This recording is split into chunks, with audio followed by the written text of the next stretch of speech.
Hey guys, Steve Zanardo here with Remax West, Zanardo Associates. Happy Tuesday morning. Hope you had an amazing family day yesterday. A few topics for today. We're going to talk about buying and selling in today's market. I had an interesting question that risen during one of my presentations over the weekend, and we'll jump into that, talking about buying and selling in today's market, current inventory status, and also one of the more intelligent articles I've read in a while, and it's actually written by one of the RBC executives. We'll talk about that, talking about policymakers to boost supply rather than demand. So go into buying and selling in today's market. So I had an interesting appointment on the weekend, and a listed appointment. Seller is talking about, wow, it's a great time. Let's sell now, and away you go. It's like we're going to make so much money, right?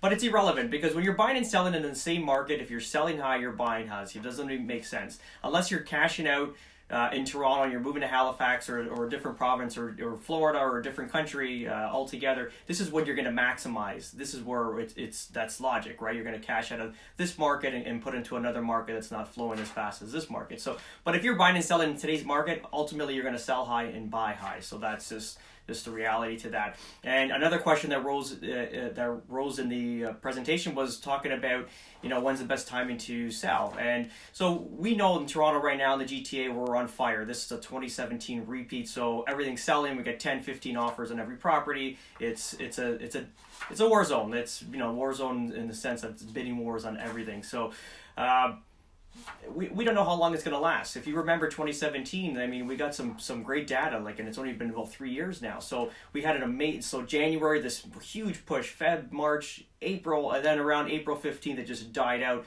and the market just totally just decreased. So we went up 30%, and then we deflated that same percentage within that year. In December into January next year was already deflated, that full 30% that we went up. So with that said, we don't know how long this spur of fuel is going to last. It could last 2 months, 3 months. We're not sure, but ultimately it's going to overheat at one point and it's going to shut down. We can't go at these rates. It doesn't make sense, right? And actually, I might even just jump right into the article. So this kind of ties into what I'm saying now with the article. So an RBC executive wrote this article, and he's saying that policymakers should think long and hard before introducing measures that would ultimately boost demand. And this is boosting demand is like, you hear a lot of people saying, why do they have this stress test? They should remove it. That's what he's talking about, where if you want to remove something like that and increase more purchasing power, you're going to have a lot more demand rather than supply. So he ultimately boosts demand. He said this would exuberate the rising heat in the market and increase the level of Canadian household debt. That's total logic. This is one of the more intelligent articles I've read in a while.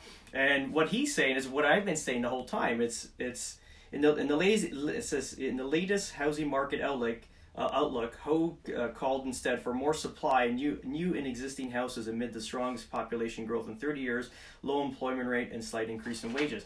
That makes sense. It's almost like you're running out of water. If you only got one well of water, obviously whoever owns that well is going to charge a premium for it until you tap into another well, or somebody taps into another well and ultimately produces more water. And this is where you get this price cut down or more affordability. And that's the same thing with housing, because everyone's kind of pointing their fingers at developers saying that they're greedy. That's not the case.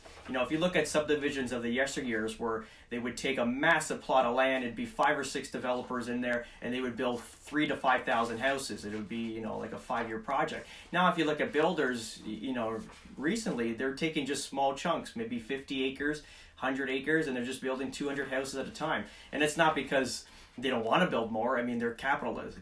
They're capitalist minded. So ultimately, they want to build more to make more. But how much at risk can they do? They only have so much capital to put forward. So if they can only build 200 houses at a time, that's what they're going to do. They're not going to risk everything that they built the last 20, 30 years. So this is what's happening. Land is too expensive. Development charges in Toronto are astronomical. Probably one of the most, I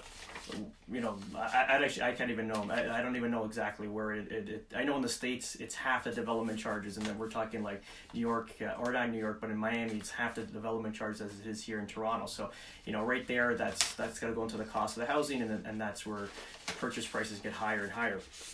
Okay, good. And then talking about inventory, right now we're at 8,600 units, so basically the same as we were last week. So it doesn't mean that it just stayed level at 8,600. We had probably 1,000 to 2,000 units come for sale, more or new inventory come to sale. It's been just swelled right up. We're just in a super heated market. Like we went showing properties in Brampton on the weekends, and I think it was about four showings or 4 different properties that we showed it, and you would get updates on the production of that listing. So it was how many offers are getting registered. So every property that we visited on the weekend, and we're talking like between $600,000 and $700,000 townhouse and semi-detached.